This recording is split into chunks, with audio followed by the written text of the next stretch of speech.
It's your tool zone, obviously. Tool wall, yeah, inspired by Chinese gardens. They divided their gardens up a lot with little walls into little micro areas. This is like a homage to Chinese gardens. It's mostly clay and straw. And this is all your power, huh? Yeah. So that gives you everything you need, pretty much, power-wise. Yeah, well, we have another. That's also something that I would like to get into too. Solar power. I think that's so cool. Just, again, being more like self-sufficient and stuff. I find that kind of stuff fascinating. Set of panels out further out. We've got two different sets of panels. This is it, and these will end up, of course, on the roof of the new building. You can see they're already getting into the shade. It's not an ideal location. Yeah. Well, it's got to be tough down here because it seems like you pretty much have a small window of light, especially in the winter, I'm sure. Yeah, we don't see a lot of sky. We've never gotten too much into astronomy because we have a very small piece of sky. So here's a chunk of Paradise Garden. Probably at least 100 useful plants in here, edible, medicinal, and so on. Those big giant yellow ones are mullein, excellent for coughs. Okay. Yep, fennel really good for digestion, and yarrow is good for wounds and so on. Echinacea everybody knows about. So what are you doing? Are you selling these off your property? Because you're not consuming all of this, right? No. You and your team? We sell seeds and plants. Okay. And then in the past, we have made lots of preparations, particularly tinctures, but we also have made salves and pills and liniments and many, many different things. I also taught herbal preparations for a while at a school in Asheville called Taoist Traditions. The goji berry? Yeah. I thought that was a tropical berry. No. No, it grows all the way up into North Dakota. It's become weedy in certain parts of America. So what does somebody do, Joe, if they don't have your setup? You know, all of this sounds amazing. Everyone wants to be healthier. It's tough, though, if you're in a busy life. Like, how do you apply this to your life if you don't grow it all? Or you just buy supplements? No, you could do that, yeah, if you're interested. That's how I started. Like I said, I picked up this book sort of randomly called Chinese Tonic Herbs. Read about them, sounded great, so I just ordered some Okay. to start trying them. And I'm like, yes, I want to grow this in my garden. So then that sent me on a long search to botanical, because most of them are not available in America. Okay.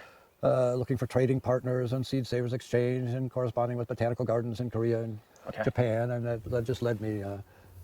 Nice thing if you're not trying to make money in your life, which I'm not. One of my goals is to earn as little money as possible without like feeling like I'm suffering or something. And I'm not really denying myself anything. I got a little wasabi plant.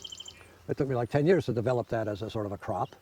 I never would have had the time or energy to put into that if I had a 9-to-5 job. I never could have done any of this if I had Wasabi can be expensive too. I don't remember if it's expensive to grow as well, but I know it can be expensive. Like you can make good money off of it. 9-to-5 job. So how do you make your money, if you don't mind me asking? We sell seeds, we sell tinctures, we sell plants. Okay. Currently, a lot of my income comes from doing plant walks, educational stuff. Okay. Teaching. Okay. So I'll leave that link at the bottom of the video. Are you trying to sell more seeds or no? Or? Sure. We used to sell a lot of tinctures. The herb shop burned down. Okay. So we now got a little sort of temporary shack down here where we're starting to make tinctures again. That was not a spectacular source of income, but it was pretty steady. Anytime I'd walk by, there'd be this is just a glass jar. It's all self-service. Okay.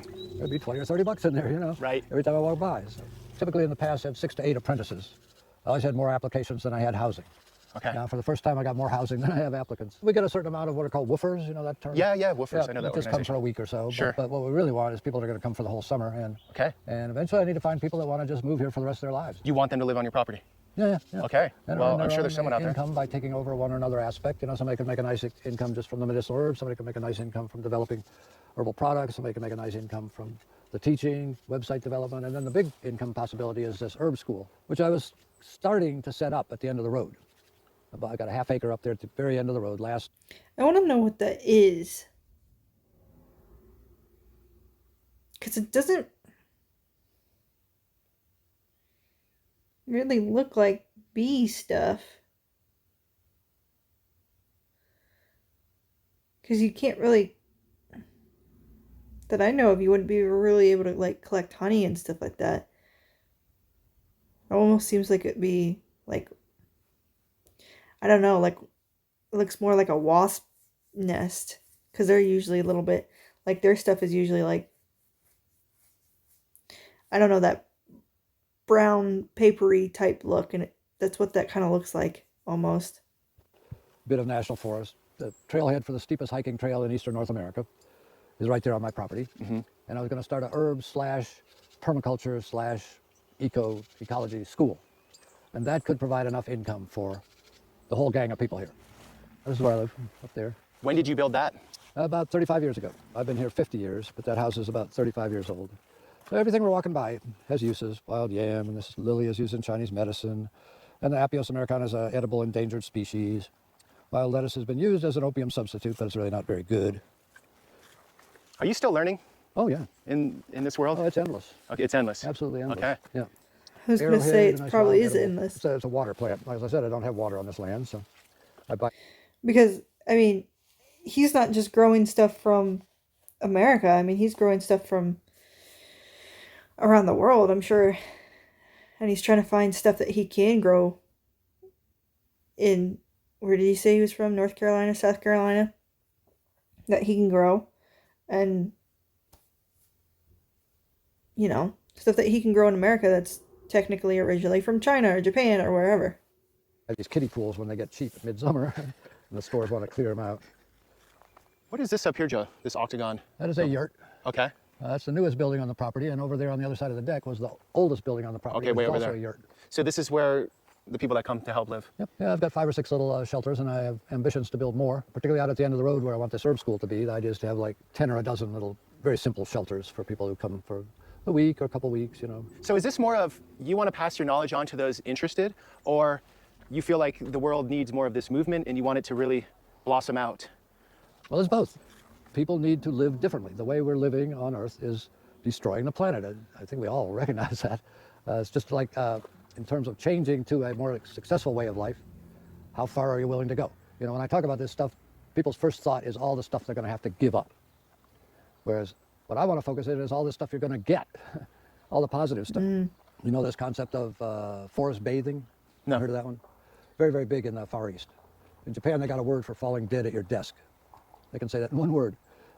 People are just so overworked. So people are being prescribed to do this thing called forest bathing, where you just go out in the woods and kind of meditate and open your senses, your ears, your nose, your eyes, and just absorb this natural energy. Well, you can put. Yeah, I always found that so interesting. Of like, I don't know, you work your entire life and you're doing this and you're doing that, but there's nothing like being in nature and just chilling. Even if you're working super hard and you're working on like trying to get your plants to grow or working with the animals and stuff like that, there's just nothing that beats like just that physical labor or just being able just to rest.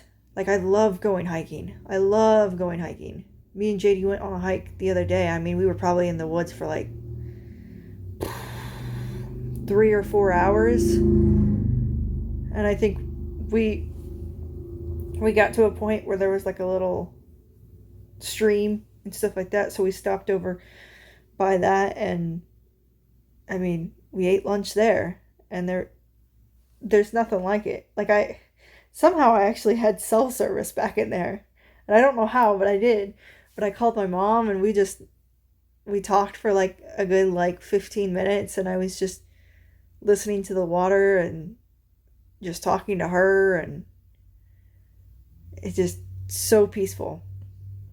I can't wait until it like warms up again for me to do that, because the weather's been crazy here, man. It's been like hot one day and then like uber cold for like a week, and then you get one hot day. So I'm hoping I don't have to work on the hot day. That way I can go out and hike somewhere and really enjoy myself instead of having to waste it working outside at work. Because I'd rather be doing something that I want to do instead of working. A helmet on somebody and measure their brain waves. And it's just a difference of night and day between somebody walking down a city street and somebody walking down a mountain path. And that's all very, very measurable. So the idea is to transfer my needs from civilization, which is my word for, what are you called? What he was just talking about of like, it's measurable. There's, if I can find the YouTuber, I'll put it up on screen. But basically, I believe he was like a doctor or something.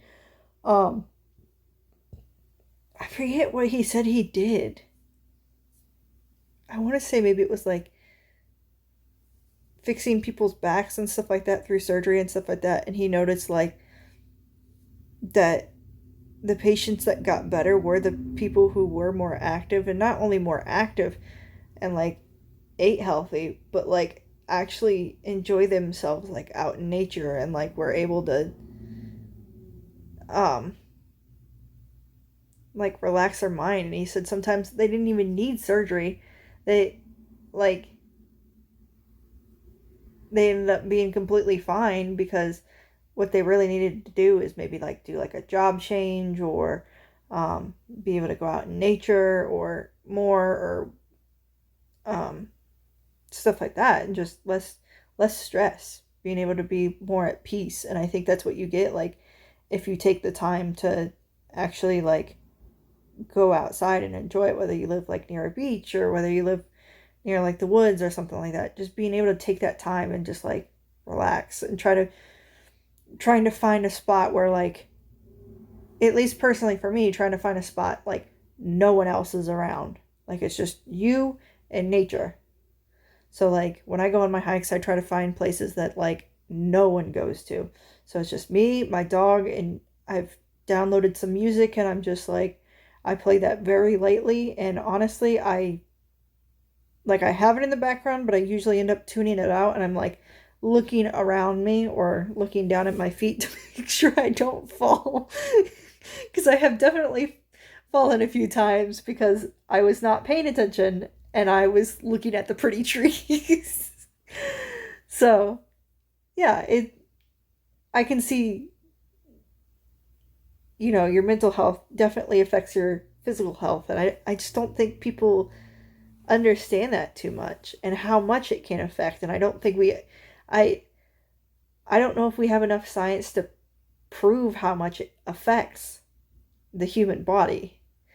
Like we have proof, but I don't think we understand to what extent. The state or the economy or just like the way everything works, with money being the blood of it, back to fulfilling my needs from a direct relationship with the planet, with Gaia. Okay, so you built this by yourself or with anyone? With friends. There were half a dozen people, sometimes more than that, on work days. The upstairs is clogged up with books. I've gotten a lot of donations, more than I have places to put them. Taoism. You love Lao Tzu? Mm-hmm. Yeah, I had a whole bookcase of Taoism. Now I'm down to just one shelf. Are these some of the supplements you take every day? Yeah, these are tinctures I've made for various purposes. There are a lot more of them down in the little herb shop with the feng shui compass. How does a feng shui compass work?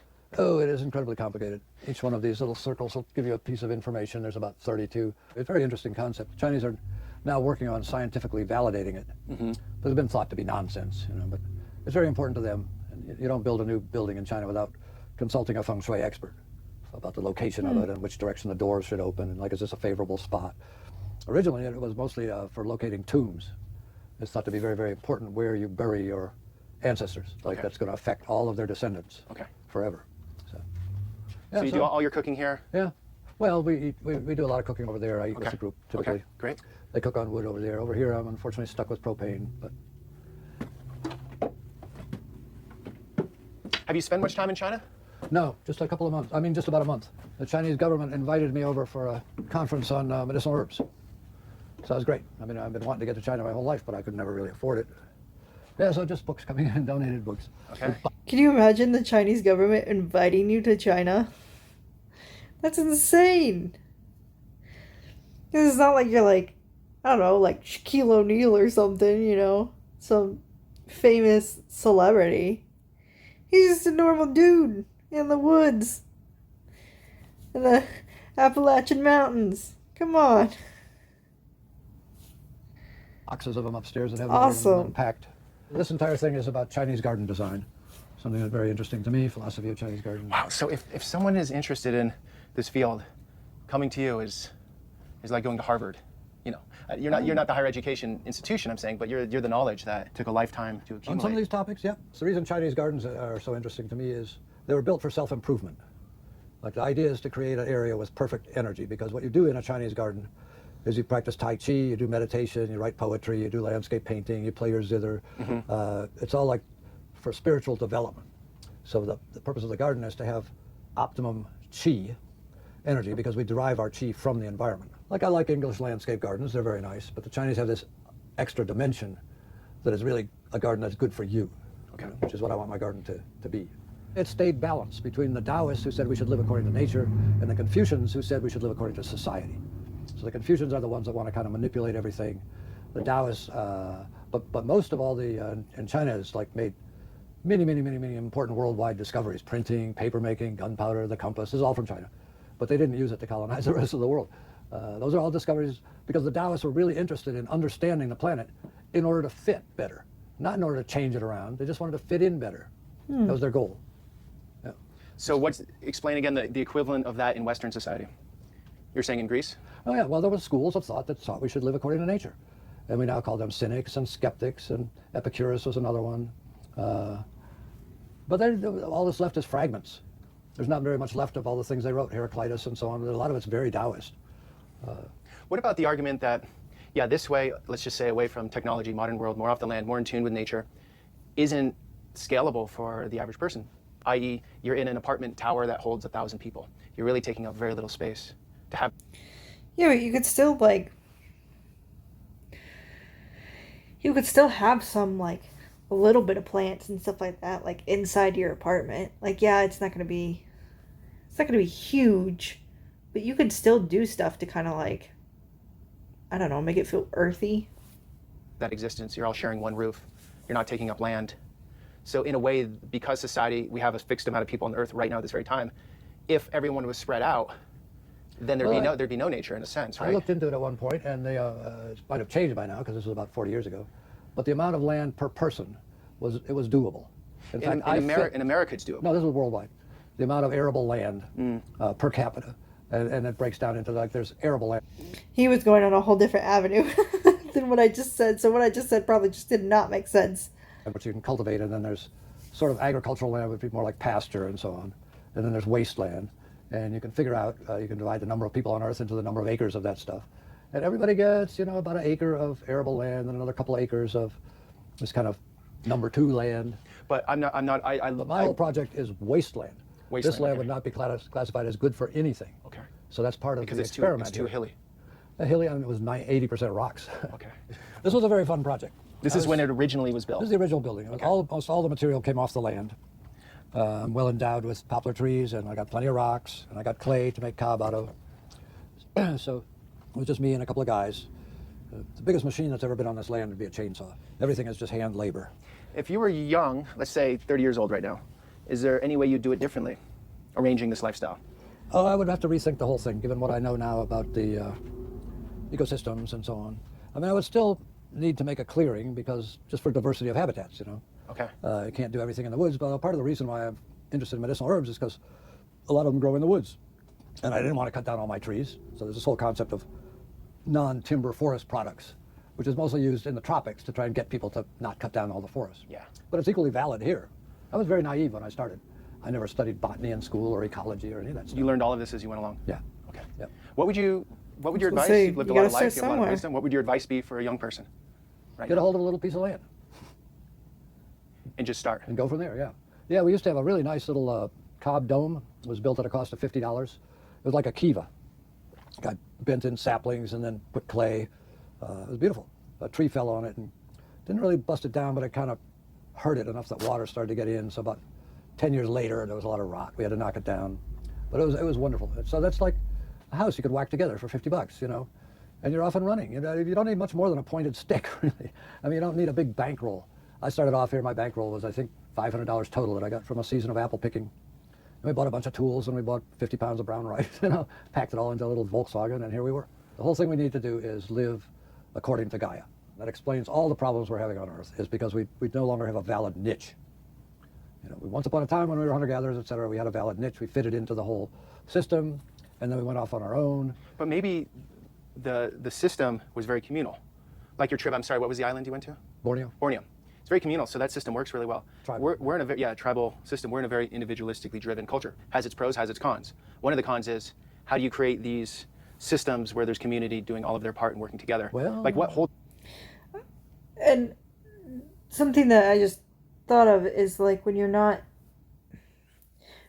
doing stuff like as like a community and stuff like that, like a lot of times you're wasting stuff too, because you'll throw away stuff because you're like, oh, this is not good, but you might have a friend or a family member or something like that like something that's not good to you doesn't mean that's not going to be good to them, or they can't turn it into something else, or do something else with. Instead, it just gets thrown away. So it's just interesting to think about, I guess. Because like I have like Native American friends, and they talk about like, oh, when they like kill an animal, they use like every single part of it. Like something gets used, like everything gets used. Nothing is wasted. And they seem to have a very tight-knit community too, where it's also like, I have this, I'm thinking about like throwing it away or doing whatever with it. Like, do you want this? It's a very community driven culture, and it causes a lot less like waste. And I'm always fascinated when my friends are telling me stories and stuff like that of like the way they live their lives and stuff like that, because it's just it's so different, but at the same time I feel like it's so much more grounded, and it makes more sense, basically. It just does. It just makes more sense to be like, oh, if I'm going to kill an animal, like I'm not going to waste any part of it. Like even stuff like that they're not going to eat or they're not going to do with, they'll make something out of it and try to sell it or try to do that, or if their animals, if they can feed it to their animals, they're going to do that, or do whatever just to make sure nothing gets wasted. And I feel like the way I live my life, I feel like I waste a lot. Together. That's the challenge. Because there they have survival maybe to hold them together, or some sort of spirits or kinship, gods. tribal society, yeah. So what do we have holding us together? I mean, religion's always been the staple for that sort of thing. There's a book I'm reading at the moment. Okay, is the answer in here? Yeah. He's got a positive definition of the primitive. I see a huge dichotomy between what I call civilization and the primitive. The primitive being life in Gaia, civilization being life in society, based on money. They have primitive societies are based on kinship, basically. Tribal societies. That's what holds them together. So you can always tap out here in a way. We're in a modern society. If you need help, you can go off this plot of land, and someone or something's going to help you. Like even if you had an accident, you go to the ER room, right? So maybe there's that knowing there's something there outside of that. Oh, for sure. That's what that's what gives us the freedom to do this kind of thing. Whether or not that's going to be available in 50 years. Where do you think, and obviously nobody has a clue, as a society, where things are heading? I was going to say, we didn't always have that option. This is how we started out, was just growing things and stuff like that. Now we just have the knowledge of being able to take plants from other countries and growing them here.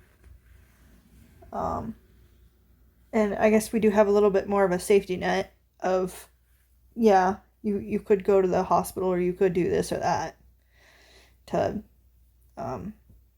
live a more primitive off-the-grid lifestyle if you wanted to. I think we've got a very, very difficult future coming up, just merely with climate change. Large parts of the country are going to become very difficult to inhabit. If we think we've got an immigration crisis now, just wait until, everything below 30-degree latitude becomes uninhabitable. What are we going to do then, Politically, the one way people are reacting is to become more right-wing. They want somebody in authority to sort it all out for them. It's impossible for the government to fix the problems that are coming along, because the problems are caused by the government. But an argument would be, the right wing would say, the left wing is authoritarian and they want everyone to figure things out for them. Yeah, I know. So each side says the same thing. Sure. It's interesting, right? I would say both sides are very... As a person who sits in the middle, I do sit more right, but as a person who sits in the middle, I do not like the government. No. I think they have their hands in too much. And what they do try to regulate and stuff like that, I think, like he said, part of the reason we're in this mess is because of the government. So, yeah. Not very pro-government. Like, definitely pro-system. I get it. Like, we need a system. There's got to be some rules in place. No one's going to be happy with everything. I get that. But I think we can do better. I think there's always room for improvement, and I think we should strive for that. Yeah, there's this guy around here. He's still talking about Al Gore. He thinks Al Gore was trying to take over the country with his myth about global warming. Is Al Gore still flying private though? I don't even know if he's still alive. I think he is. So this is, I've never done anything with this land very much. Introduced a few interesting plants, but it's mostly in its natural state. These are foreign. They're not native here, right? No, they're totally native. Wow. Well, Appalachia has, when you get down more southern Appalachia, there's much more variety with the plant life. Yes, very big for variety, because you've got the northern flora meeting the southern flora. Right at this spot. Yeah, pretty much right in here. So this is, Mount Mitchell is the farthest south of like paper birch, for example, and a number of other things. Whereas it's also the farthest north for certain other things. So yeah, we've got unusually high level of diversity here. Very fortunate. If the grid went down, let's just say supply chains grind to a halt, the grid goes down, how long do you think you could sustain out here right now with what you have? Well, me personally, probably indefinitely. I love the looks. Just. Oh, ducks are so cute. If I had 6 or 8 people here, that might start to get more challenging. There's just any amount of stuff out there to eat, but that many people would probably exhaust it pretty fast. So we're going to have to get on the stick about boosting our food production. So this is one of the shelters that we This have. is so cool. It's like a spaceship. Yeah, that's exactly my thinking. Oh, that's awesome. It's hard to explain, but these walls come in, and then It's you're based just on a looking down. Mongolian dwelling, which was actually nomadic, Yep. called a yurt, but this is a wooden version. I love architecture. Architecture is so cool. Oh man. That's something that I always like. I like to doodle, and when I'm not listening to the person teaching, I'm usually drawing something architectural. I just like architecture. I think it's fascinating, and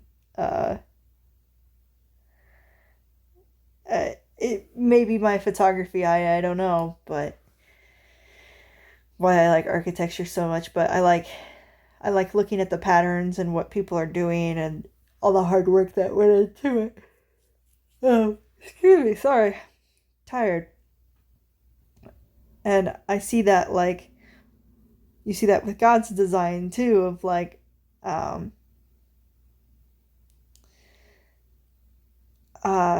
have a drawing that I made. I'm gonna post it at some point, probably this year. But it was something that I found of a turtle, and I kind of made it into like this, not architectural type thing, but made it into more of like a 1920s type look, and I could see that like hanging up like or like having it as like a architectural floor in the 20s or something, like, you know, some detail or design or something like that, just to just to add a little character to it. So I find architecture is kind of humans' ways to appreciate God's designs. Designed by a man named Bill Copperthwaite, who lived way up in Maine, very remotely. He was off the grid more than me. Okay. Had to walk into his place for about 20 minutes. Are there a lot of people doing this? I think so. I have no idea how many. I think they're scattered all over the place. Yeah, and you wouldn't know. The more remote they are, the less There was they're a very big back to the land movement back in the late 60s, early 70s. Most of them gave it up and went back home because their parents kept nagging them to grow up and get a job, you know, but not all of them.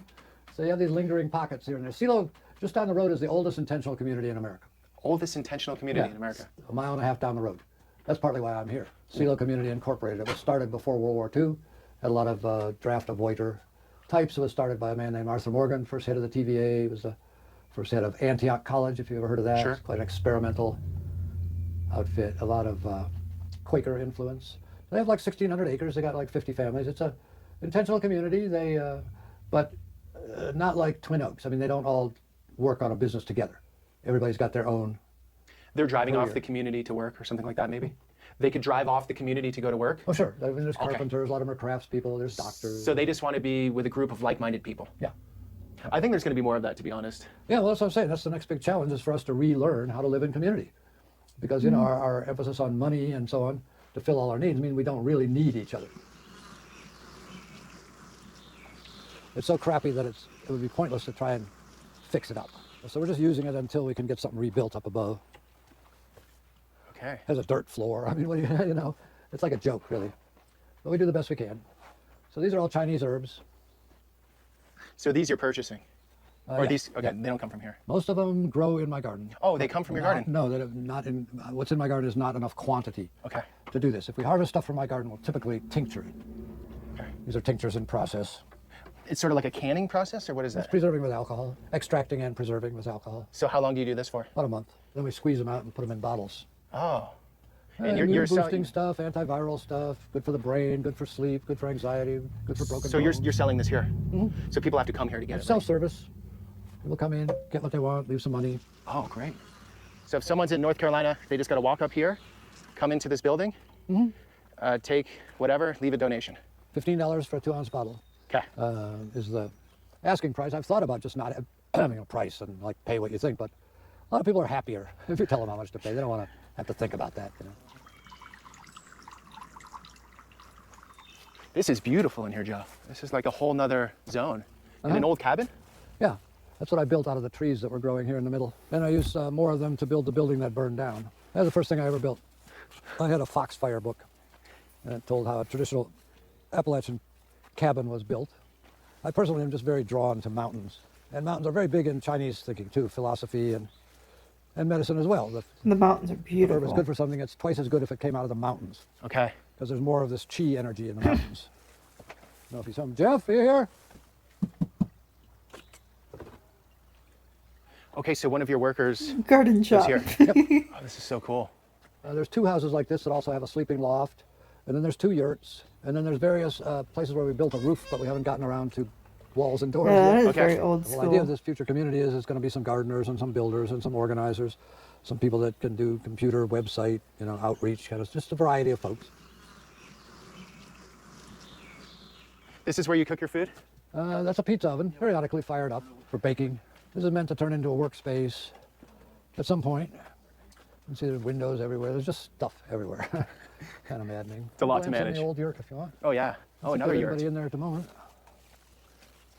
Yeah, so if you don't keep up on this is basically jungle. I mean, it's Yeah. in 2 months, it's taken over everything. There's no ghost towns in Appalachia.